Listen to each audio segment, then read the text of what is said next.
Salut les devins, c'est Saikyo. On se retrouve pour une vidéo très brève vis-à-vis du fait que YouTube bug. Alors je sais déjà que la plupart de vos youtubeurs préférés ont déjà dû traiter ce sujet-là, en vous disant qu'ils sont super déçus, que YouTube bug énormément, qu'il y a beaucoup de problèmes et tout ça en ce moment. Et à vrai dire, je suis plutôt du même avis. Mais si je fais cette vidéo-là, c'est pas forcément pour me plaindre, quoique j'ai de légitimes raisons de le faire, mais c'est surtout pour prendre contact avec vous, vous expliquer brièvement la situation, vous allez voir, ça dure que quelques minutes comme vidéo. Tout ça pour vous dire que oui, moi aussi, en tant que youtubeur débutant, comptabilisant à ce jour près de 3200 abonnés, je suis impacté, très impacté à mon échelle, chacun est impacté à son échelle, à son niveau, de ce qui se passe sur YouTube. Alors pour moi, dans mon cas, je cible mon cas, ce qui me semble logique, les problèmes sont les suivants. Le premier déjà, c'est que quand je publie une vidéo, vous ne recevez pas la notification, enfin pas tous, certains d'entre vous les reçoivent, d'autres non. Alors la solution évoquée par YouTube, ça serait de cliquer sur la fameuse cloche à côté de la zone d'abonnement, comme ça vous serez informé de tout. Après, il y en a qui disent que même ça, ce n'est pas suffisant, qu'il faudrait cliquer par-ci par-là. Bon, si vous pouvez cliquer sur la cloche, je vous en remercie énormément, je pense que ça suffira au bout d'un moment. Faut pas non plus abuser à demander aux gens de cliquer partout, c'est aussi à YouTube de se reprendre en main. Je ne sais pas si ces bugs sont volontaires ou pas, mais quelque part ils sont en train de se tirer une balle dans le pied. Et justement, car ils ont dit dans une déclaration AFP que pour eux, YouTube allait bien, qu'il n'y avait aucun bug et tout ça, mais c'est faux, c'est complètement faux, donc je me demande si c'est pas volontaire. S'ils nient, c'est que c'est volontaire. S'ils font mine de rien, c'est que ça cache quelque chose. Je ne suis pas quelqu'un qui est partisan des Illuminati du complot, loin de là, mais bon, ça fait chier et j'ai l'impression que ça les dérange pas. Derrière, ce qui m'embête encore plus, c'est que à chaque fois que je publie une vidéo, je perds des abonnés. Vous allez me dire, ça c'est le comble. Ça sert à quoi de bosser une vidéo si derrière tu perds des abonnés? Alors c'est vrai qu'au total, sur le cumul, ma chaîne comptabilise de plus en plus de devins et ça veut dire que de plus en plus de monde rejoignent notre communauté que celles qui sont désabonnées par le fait de bugs. Mais déjà, c'est un vrai manque de respect pour ceux qui avaient fait le choix et qui m'avaient accordé la confiance de s'abonner à ma chaîne. Car gagner la confiance de quelqu'un, ce n'est pas rien et derrière, il faut la respecter et YouTube m'empêche de faire cela car à chaque fois que je publie une vidéo, il y en a 10 d'entre vous qui vont disparaître et je ne sais pas pourquoi ni comment. Et parce que derrière, c'est presque démoralisant. Vous vous dites, première chose, ils vont pas recevoir les notifications, et en plus, certains d'entre eux vont disparaître de la chaîne et des abonnements alors qu'ils n'ont rien demandé, et peut-être qu'ils faisaient partie des plus fidèles à la chaîne.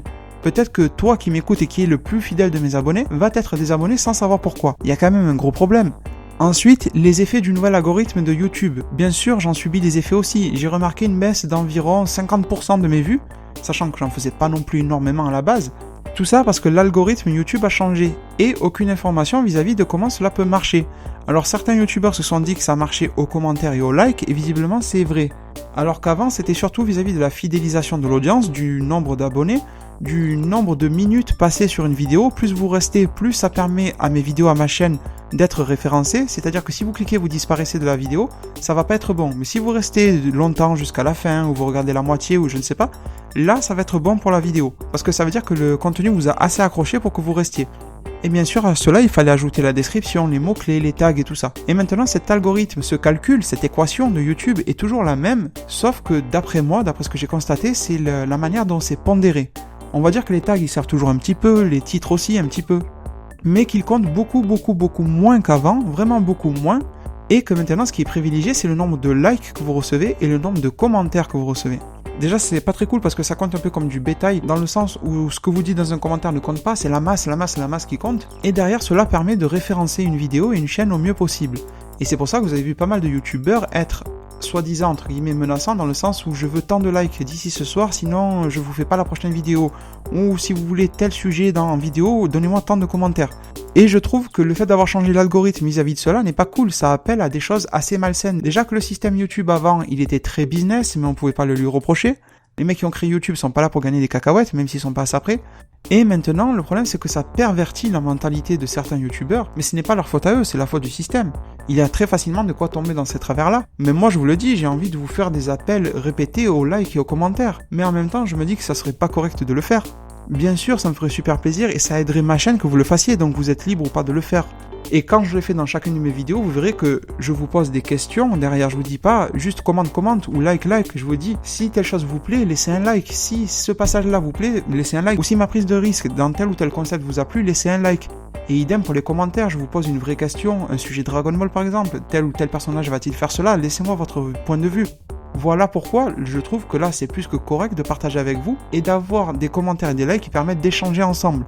Mais en tout cas, je tenais aussi à vous clarifier le système et que ça devienne de plus en plus difficile. Alors, vous voyez, si les plus gros youtubeurs que vous connaissez se plaignent, imaginez l'effet sur les plus petits. Sur un débutant comme moi, j'ai commencé en juillet 2016 et je suis super fier qu'aujourd'hui vous soyez beaucoup plus de 3000 à me suivre. C'est un honneur énorme que vous me conférez. Et derrière, vous avez des tâches sur le tableau que YouTube vient poser alors qu'il n'y avait aucune raison de faire cela. Je n'irai pas évoquer les raisons pourquoi YouTube fait cela. Beaucoup de suspicions vis-à-vis de telle ou telle chose, mais moi j'ai pas la réponse, donc c'est plutôt à YouTube de communiquer. Et j'espère qu'ils font une communication propre et claire et transparente, plutôt que de nier, ça n'a pas trop de sens à vrai dire. C'est la seule chose que je pourrais dire sur le sujet. En tout cas, je clôture cette vidéo, je vous embête pas plus avec ça. Juste pour vous dire que je suis très affecté par le fait que des abonnés disparaissent de la chaîne, donc n'hésitez pas à checker si vous me voyez par exemple apparaître dans vos suggestions, que vous dites mais tiens je suis plus abonné à lui, et que vous tombez sur cette vidéo, à vérifier que vous l'êtes toujours, à vérifier régulièrement si vous êtes toujours abonné en ce moment, que vous l'êtes constamment. C'est con de vous demander ça, c'est très con, mais voilà, je suis un peu obligé, j'ai aucun système qui permet d'envoyer un mail à qui que ce soit, ou une note informative à qui que ce soit qui vient de se désabonner, je peux rien faire du tout. Si ça vous emmerde pas trop, que vous comprenez que c'est pas la faute du youtubeur mais plus la faute de la plateforme, alors de bien vouloir très gentiment cliquer sur la cloche qui permet d'être notifié à coup sûr de la sortie des vidéos, comme ça vous en raterez aucune. Après au niveau des likes et des commentaires, bien sûr ça me ferait plaisir de voir arriver 10 000 likes, 100 000 likes, 1 milliard de likes, qui ne voudrait pas. Mais après il faut quand même qu'ils aient du fond. Donc là, c'est à vous d'être libre, vous êtes informé de la situation, à vous de voir derrière. Si vous me faites confiance, que vous aimez mon contenu et tout ce qui va avec, laissez des likes. Si vous avez envie de réagir sur un sujet que j'ouvre, laissez un commentaire. Si vous-même vous voulez ouvrir un sujet en commentaire, eh bien laissez un commentaire. Mais après voilà, je pourrais pas honnêtement me permettre de faire des appels aux likes et aux commentaires sans qu'il y ait rien derrière. Bon, sur ce les devins, je vous remercie énormément de m'avoir écouté sur cette vidéo, qui n'est pas un coup de gueule, mais vraiment un constat de la situation, et qui vous montre pourquoi je suis plutôt embêté sur YouTube et ces nouvelles règles mises en place, que je ne comprends pas bien. Je vous laisse sur ces mots, prenez soin de votre futur, le meilleur moyen d'y arriver c'est de vous abonner à ma chaîne, de la commenter, la liker, la partager, un maximum pour que notre communauté puisse se développer sur YouTube. A plus pour de prochains arts divinatoires.